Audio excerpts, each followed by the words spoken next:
Hujambo mpenzi mtazamaji. Ni mara nyingine tena basi ambapo tunakutana hewani kukuleteni makala haya ya kumbukizi za Mwafrika. Haya basi ni makala ambayo tunaangazia kuhusu utamaduni wa Mwafrika pamoja na mila na desturi.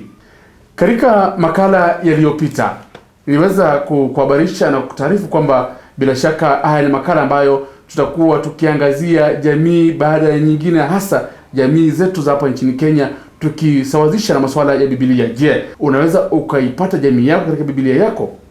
Na basi katika makala hii leo tutaweza kuangazia kuhusu jamii ya Wamasai katika Biblia. Na hizi jamii zetu basi bila shaka zipo na misingi mbalimbali na tamaduni mbalimbali, mseto wa tamaduni, na tutaweza kuangazia tuweze kuona kwamba katika Biblia wanapatikana wapi. Basi watakao tufaulishia makala haya si wengine bali ni kikosi kizima cha wataalamu kutoka katika shirika la Gikuyu and Mumbi Cultural Museum. Nikianza basi na upande wangu wa kulia kule mwisho, basi si mwingine bali ni Bi Ruth Enkeseni, ambaye yeye basi husika na masuala ya maombi katika shirika hili, na anayemfuata basi hapa katikati ni mkurugenzi mkuu wa shirika hili, si mwingine bali ni mzee Samuel Kamidha. Na karibu nami basi vile vile basi yeye ni mwanahabari, si mwingine bali ni Bi Merlin Wanjiru. Hawa basi ndio watakao tufaulishia makala haya hivi leo. Karibuni katika kipindi. Asante sana. Na nikianza basi na wewe, maana mara nyingi wasema kwamba ladies first, lakini basi hivi leo ni men first. Katika kipindi cha leo basi tunaangazia kuhusu jamii ya Wamasai. Je, sifa za Wamasai hawa katika Biblia, je, tunaweza tukazipata katika Biblia? Wamasai umetajwa sana katika Biblia. Naam. Ni sehemu machujaa, tangu jadi ni machujaa.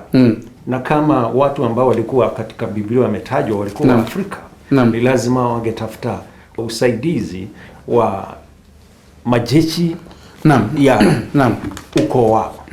Kwa hivyo unapomuona Masai kwa sababu umetajwa katika Biblia, ni kwa sababu watu ambao wako katika Biblia walikuwa ni watu weusi. Na ni lazima hilo liweleke wazi kwamba katika Biblia watu wametajwa walikuwa watu weusi. Na tena ni lazima tujue wazi watu waliotajwa katika Biblia kama manabii ni watu ambao walikuwa weusi. Kuna kitu tunaithibati kwamba kama huna ngozi hii nyeusi huwezi kusimama mbele ya Mungu kwa sababu ya miale. Wakati Mungu anapoongea kuna miale inatoka, ni kama ile tunaita today the radiation. The radiation either the killer or the radiation the creator. Hapa iko namna moja. Wakati Mungu anapoongea miale huwa inatoka, inakuja, inamshika mtu. Ndio unaona, lakini sitaki kwenda sana. Ndio unaona Musa wakati anapokwenda kuongea na Mungu anaambiwa fua viatu. Kwa sababu mahali ulipo ni pana utakatwa namna fulani. Si utakatifu sio kusema hakuna kitu kimbaya karibu. Lakini ni kusema Mungu yu karibu. Kwa hivyo wakati alitoa ile, ndio Mungu sasa akaanza kuleta ile miale. Na kwa sababu umekanyaga chini, inakuwa kama ni earthworm. Ndio nikasema Mwafrika ndio wanatumia kama nabii wote wale katika vitabu vya Mungu ni watu ambao walikuwa weusi. Unamuona Musa anapokwenda katika mlima Sinai, katika mlima kuomba, katika mlima Sinai, akitoka alikuwa ngozi imebabuka kwa sababu ya ile miale. Na ndio tunaambiwa wakati uko mbele ya Mungu unajifunika. Lakini kama unaomba Mungu kipande cha mti, una haja. Hata huna haja kuingia kanisani na una haja kuingia na viatu. Lakini kama ni mahali Mungu yupo, mahali patakatifu viatu huko. Kwa sababu wakati ile miale inakuja, inakuathiri. Turudi kwa swali lako. Masai yanahusikwa vipi na sifa za Masai katika Biblia? Bichuja, tangu jadi. David Nabii Daud au mfalme Daudi aliwahusisha sana Masai. Hata nakumbuka mahali walikuwa wameandika General Moche Dayan aliwaambia delegate, yani ile kwenda kutembea Israel, akawaambia nyinyi Masai ni sehemu yetu. I'm talking, naongea juu ya Moche Dayan, General Moche Dayan, huyo ambaye tulikuwa na juzi tu. Akawaambia nyinyi ni sehemu yetu. Ni vile mlitoroka mkaenda zako. Mimi najaribu kumnukuu Mwisraeli wa kisasi chetu, Myahudi wa kisasi chetu, General Moche Dayan. Ana sifa zingine zake. Europa nzima wanasema Masai ni wao. Na hasa maandishi mengine ya Mataliano wanasema ni Wamasai ni kikosi kimoja kilikuwa ni cha Mark Antony. Kikapotea wakati walikuwa wanapigana vita vyao huko Afrika Kaskazini. Wakati walishindwa wakaelekea kusini. Wao wanasema kwa nini? Muna ithibati? Tukiuliza, ndio ithibati tunayo. Ona ile shuka anavaa ni ile yetu sisi Walumi. Na ile simi ni yetu sisi Walumi. Na kile kiatu ni chetu. Wanasema ile kiatu akara ni yao. Sasa Masai alikuwa ndiye sasa unamuona ukimwangalia Masai katika picha unaona askari wa Julius Caesar au Mark Antony. Na wanasema ndio ni sisi kwa sababu wana sifa za ujemandari au uhondari. Pili, Masai ndiye mmoja mtu muhimu, mtu ambaye hakutaka utumwa. Aligonga miji yote ilikuwa inauza watumwa Afrika Mashariki. Akaenda Moshi, akaenda Tabora, akaenda mpaka pale kabisa pale Ujiji huko. Akipiga misafara ilikuwa inauza watumwa. Kuna wakati alikwenda mpaka mlima ni sehemu ya pwani inaelekea kisiwani Zanzibar. Akasema tutafanya nini Mungu hatuwezi kufika mpaka Unguja.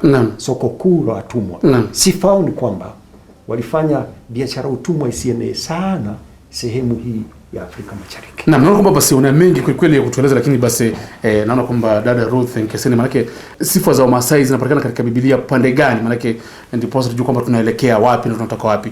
Dada, karibu. Asante sana mtazamaji, na kwa kipindi kilichopita tulikuwa tunaongea habari ya Wamasai ambao mambo yao imeandikwa kwa kitabu kitakatifu. Na wakati tulisoma pia tulisema huu mlima Sinai ambaye Mungu alishuka akaongea na Musa na Waisraeli. Ili jina Sinai ni Kimasai. Mimi ni Mmasai. Na Sinai inamaanisha takatifu. Na Biblia ya Wamasai inaitwa Biblia Sinyati. Sinyati ni wakati kitu iko na utakatifu na hiyo kitu ina uhai. Sasa mtu akiwa ni mtakatifu anasemekana mtu Sinyati. Na Bible ni Biblia Sinyati. Lakini sasa mlima, maana si kitu iko na uhai, inaitwa Sinai. Yani mlima Sinai. Hiyo ni kumaanisha na Kimasai mlima takatifu. Na bado ukisoma kwa kitabu utasoma penye watasema Sinai, waseme Sinai mlima takatifu. Sasa pia hii maneno ya Sinai inaambatana na maneno mengine pia ya Mmasai. Kama neno la tunajua kabisa linaitwa Sidai. Sidai naye ni mzuri. Kwa hivyo Sinyati, Sinai, Sidai bado ni Kimasai. Na kuna neno lingine pia linaongeza, linaitwa Osinyai.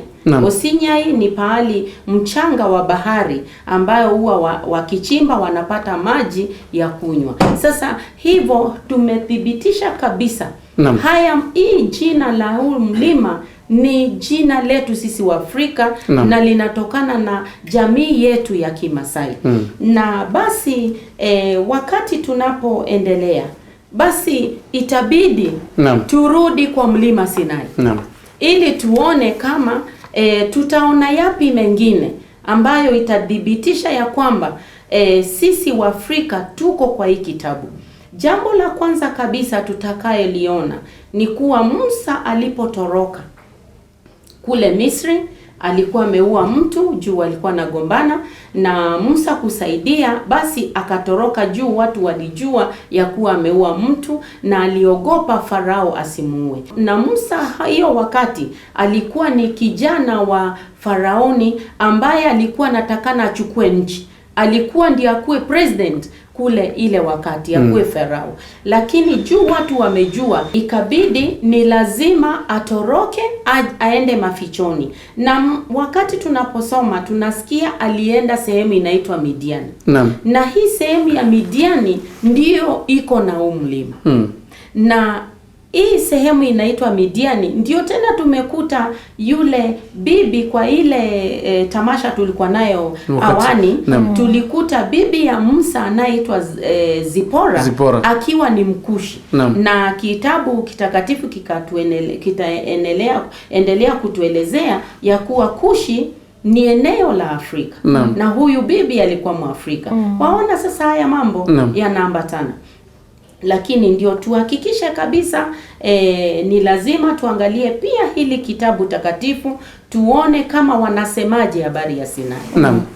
Mtazamaji, nitaweza kukusomea Good News Study Bible, Exodus chapter 3 verse 1.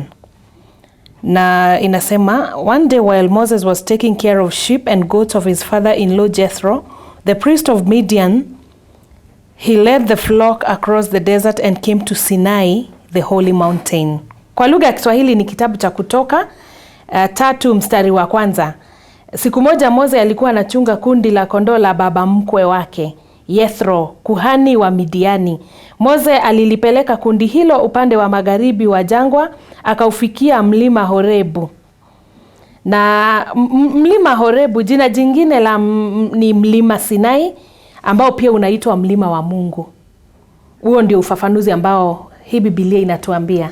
Ufafanuzi wake katika Good News Bible, Midian ama Sinai, literally Horeb. Both names occur in Exodus, but Good News Bible uses the better known name Sinai throughout, ama the holy mountain. It indicates that it was a sacred place for the Midianites. Its exact location is unknown. Kwa hivyo mtazamaji, tumeona kwa hii Biblia ambayo pia nafikiria Madam Marilyn atatuangalilia ni nani wametaja hayo maneno ya kuwa wakijaribu kufafanua hii Sinai ambayo ni mlima takatifu uko wapi, na wamesema hawajui. Tafadhali labda ungetusomea ni wataalamu wa gani wamefafanua hiyo maneno. Wataalam ambao pia ni contributors kunao kama the Reverend Professor Paul Ellingworth, the Honorary Professor in the Department of Divinity, University of Aberdeen, and United Bible Society's Translation Consultant. Pia kuna mwingine ambao anaitwa Professor Ronald E. Clements, formerly Samuel Davidson Professor of Old Testament, King's College, University of London. Na pia hapa naona watu kama Sarah Lind, United Bible Society's Translation Researcher, Madison, Wisconsin. So hao tu ni baadhi yao, lakini wapo wengi ambao ni contributors ama au ambao tunasema ni wamechangia waliotoa mchango wao. Hao tu ni baadhi yao, ni wengi. Okay. Pili kabla hujaendelea dada Ruth, maana kuna mambo mengi, ndugu huyu ni mtu ambaye kidogo ana heshima zake katika masuala ya utafiti, masuala ya historia. Je, wataalamu ambao dada Mary amewasoma, maana ni wasomi kweli kweli, naweza sema kwamba ni wasomi mno, na ni wasomi wa Biblia, wasomi wa masuala kama hayo, unaweza kusemaje kuhusu ndugu hawa na dada hawa walio tafsiri hiyo? Kuna kitu kimoja kinajulikana wazi, tunachokijua wazi. Naam. Uwezi hata ukileta profesa, ulete nani au mtaalamu au nabii, ukweli unabaki ukweli. Kuna kitu kimoja ambacho ni sifa moja ya Mwafrika.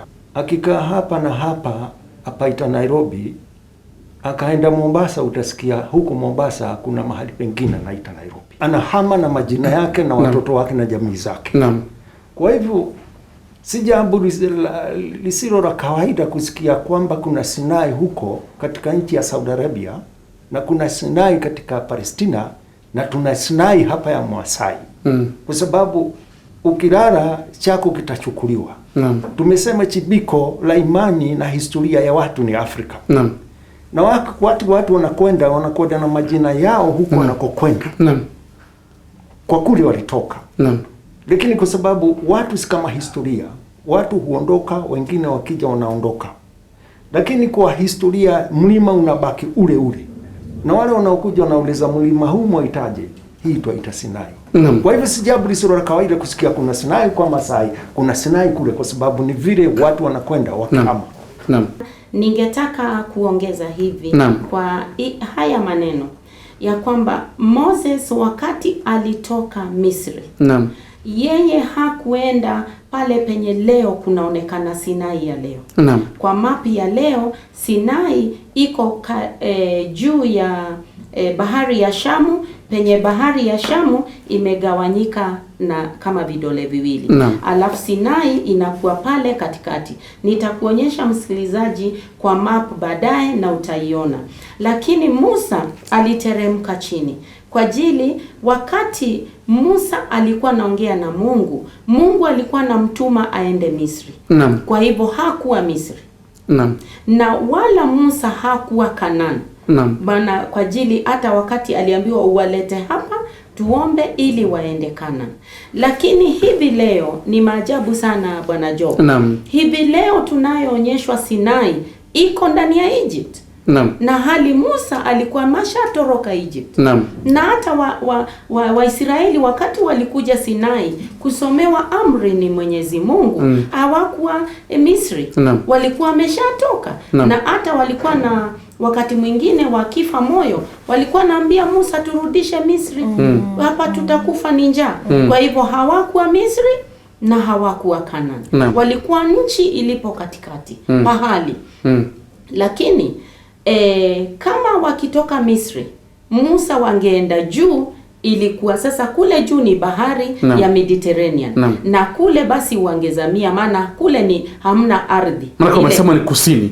Ni kusini. Haya, sasa vile ni kusini hawajaenda mashariki, hawajaenda wameenda kusini. Na wakienda kusini ni lazima sasa tuende tukifuata Musa.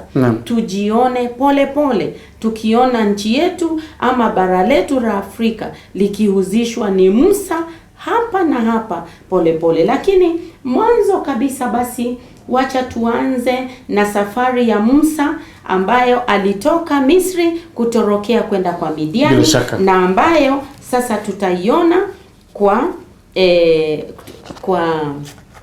naona iko katika kitabu cha Kutoka. Ni Exodus 2 verse 11 to 21. Basi tusomewe ni Madam Merelin. Ni katika kitabu cha Kutoka 2:11 hadi 21. Mose anakimbilia Midiani. Siku moja Mose alipokuwa mtu mzima aliwaendea Waebrania wenzake ili kujionea taabu zao. Basi akamwona Misri mmoja anampiga Mwebrania mmoja wa ndugu zake Mose. Mose akatazama huku na huku, na alipoona kwamba hakuna mtu karibu, alimuua yule Misri na kumficha mchangani. Kesho yake Mose alitoka tena akaona Waebrania wawili wanapigana. Basi akamuuliza yule aliyekosea, "Kwa nini unampiga mwenzako?" Naye akamjibu, "Nani aliyekuweka wewe kuwa mkuu wa uamuzi wetu? Unataka kuniua kama ulivyomuua yule Mumisri?" Hivyo Mose aliogopa na kufikiri, bila shaka jambo hilo limejulikana. Naye Farao aliposikia juu ya tukio hilo akakusudia kumuua Mose. Lakini Mose alikimbia Farao akaenda kukaa katika nchi ya Midiani. Siku moja Mose alikuwa ameketi kando ya kisima cha maji. Basi binti 7 wa kuhani mmoja wa huko Midiani walifika kuchota maji na kuwanywesha kondoo na mbuzi wa baba yao. Wachungaji wengine wakaja na kuwafukuza hao binti. Lakini Mose akawasaidia binti hao na kuwanywesha wanyama wao.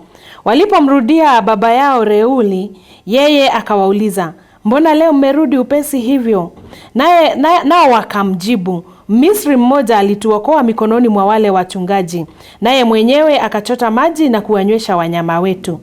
Baba yao akawauliza binti zake, "Yuko wapi? Mbona mmemwacha huko? Muiteni aje ale chakula." Mose akakubali kukaa kwa huyo mtu. Basi huyo mtu akampa Mose binti yake aitwaye Zipora awe mke wake. Asante sana mtazamaji.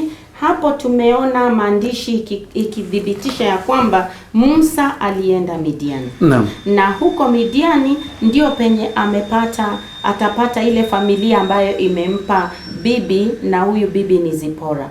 Lakini jambo lingine likubwa sana, tukiwa tunatafuta Sinai yetu sisi kama jamii pamoja na Wamasai, kuna jambo lililofanyika wakati Mungu alianza kupeana amri. Kwa ajili alijieleza yeye ni nani. na yeye amefanya kitendo gani. Kwa hivyo wakati wote watu wetu wakifikiria ya kuwa Sinai iko kule Israel, nataka tusome wajue Sinai haiko Israel. Naam. Sinai iko Egypt, tutaiona, lakini pale walikuwa wamesimama hawakuwa Misri na hawakuwa Kana. Basi hebu tusome kwa amri ya kwanza ya Mwenyezi Mungu ambayo imeandikwa kwa Exodus 20 verse 1 to 3. Kutoka 20 mstari wa kwanza hadi wa 3 ni kuhusu amri 10. Mwenyezi Mungu alizungumza maneno haya yote, akasema, mimi ndimi Mwenyezi Mungu, Mungu wako, niliyekutoa nchi ya Misri ambako ulikuwa mtumwa. Usiwe na miungu mingine ila mimi. Yeye ndiye Mungu aliyetutoa Misri, ambaye tulikuwa watumwa. Kwa hivyo wakati huu Mungu alikuwa anaongea hii amri na ako kwa mlima Sinai na watu wako kwa chini ya mlima Sinai, ni dhibitisho ya kwamba hawakuwa Misri. Naam. Msikilizaji, Mungu amenena akiwa amesema amewatoa Misri, ambaye walikuwa watumwa. Na hivi sasa ningetaka kuonyeshana Sinai ya leo ambayo iko Misri bado. Kwa hivyo hapo kuna makosa. Na hii makosa ndio tutakayeitoa sisi wa Afrika, ndio tuone ya kuwa Sinai iko pande gani. Mtazamaji, sasa nimeishika ile atlas tena ambayo ni Atlas of the World, na hii atlas ndio itakayetuonyesha penye mlima Sinai iko kwa mapu za dunia leo, na ni hapa.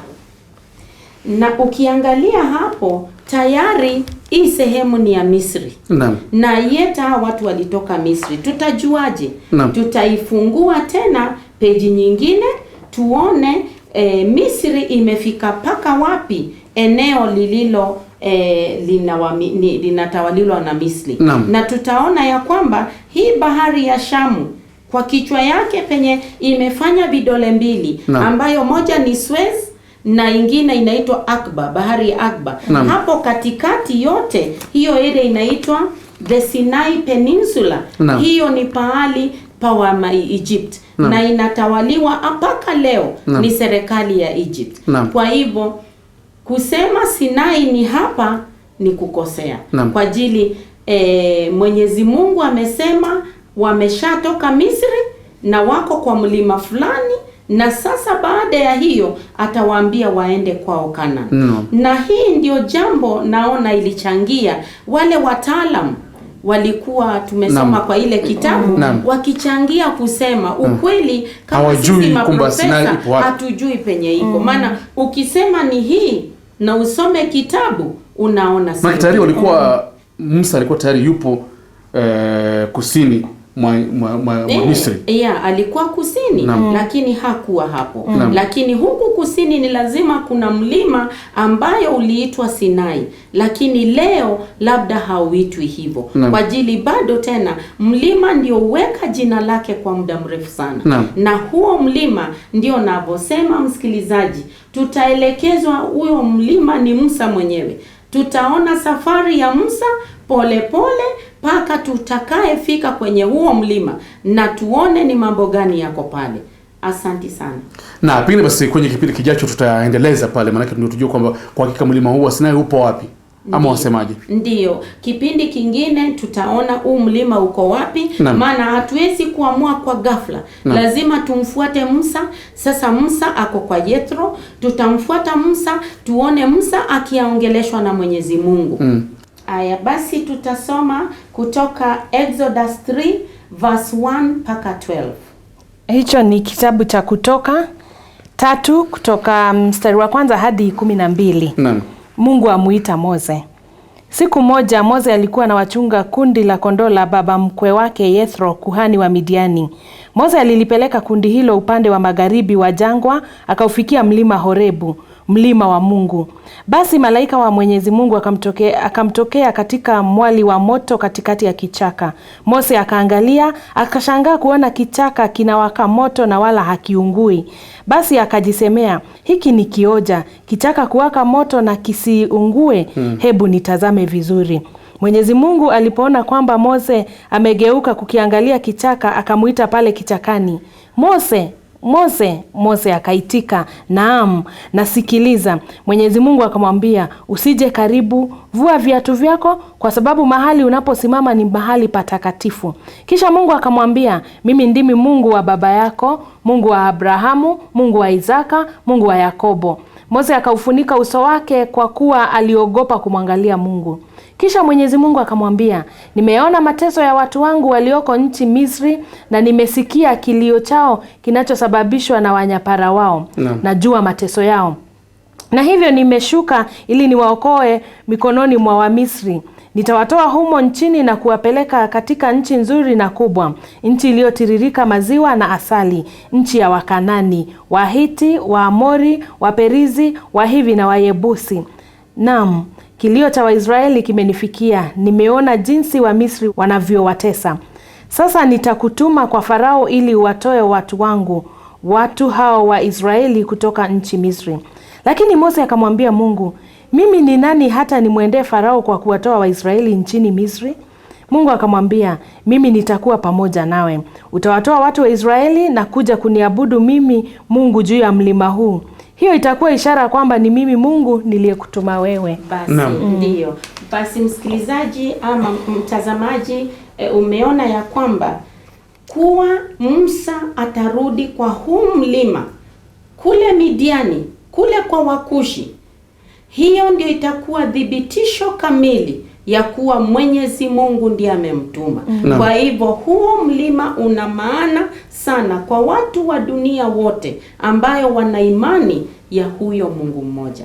Na kuna mambo imefanyika hapa wakati Musa ameitwa na Mungu, na yenye pia itatuonyesha ni hali gani ya anga iko pale kwa ule mlima.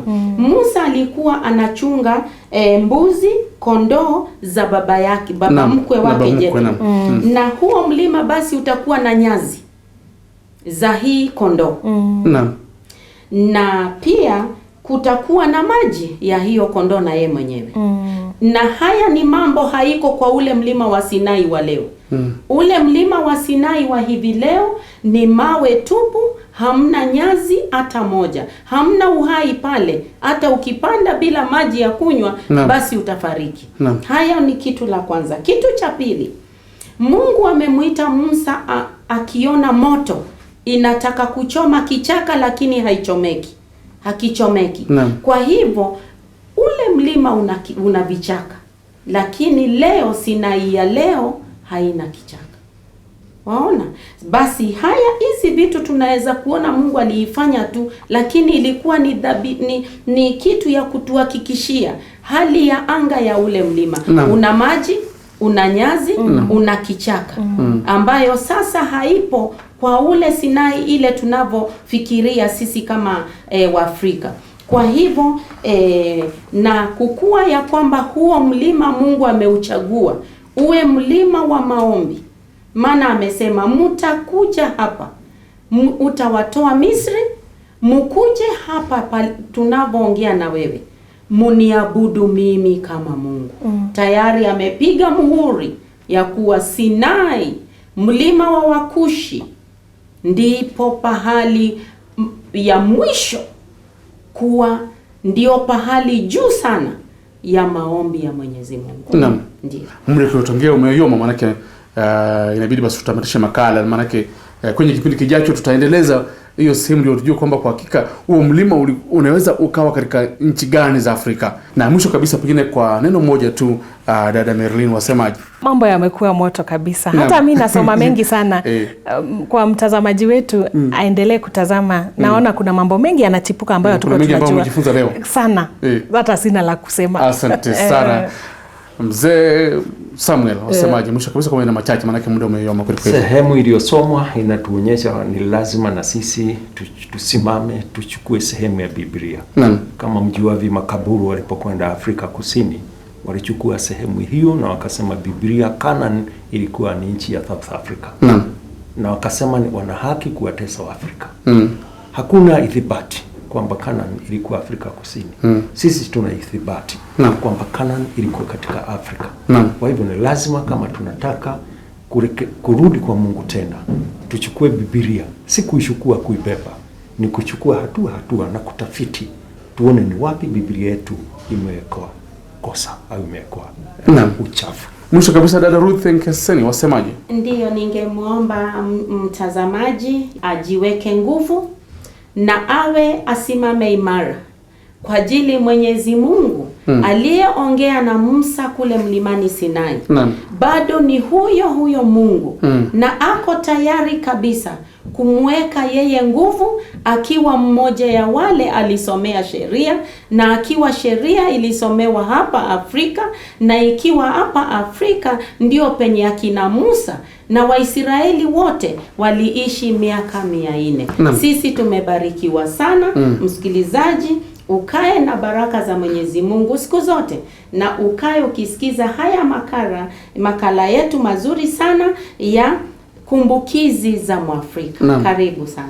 Na hadi hapo basi sina la ziada, basi ile tu kuwarudishia shukrani wote walioyafanikisha makala haya, bila kuwasahau wadhamini wakuu ambao ni Gikuyu and Mumbi Cultural Museum, ambao wao basi wamekuwa ni wa msaada mkubwa kweli kweli, bila kuwasahau basi waliofika studioni hivi leo na dada Ruth Nkeseni, ambaye yeye vile anatokea katika shirika hili, na yeye basi anahusika na masuala ya maombi, na vile basi bila kumsahau mzee Samuel Kamidha, ambaye bila shaka basi yeye ni mkurugenzi mkuu wa shirika hili la Gikuyu and Mumbi Cultural Museum, na vile basi bila kumsahau mwanahabari mwenzangu hapa, ambaye yeye si mwingine bali ni Bi Merlin Wanjiru, ambaye bila shaka amekuwa msaada mkubwa kweli kweli, maana umesikia akikusomea Biblia kama mwanahabari kamili. Na hadi basi hapo sina la ziada, basi leo tukutamatisha makala haya hadi basi wiki ijayo sana wakati kama leo. Basi nimekuwa msimulizi wako Jobo Nimo, nasema asanteni sana.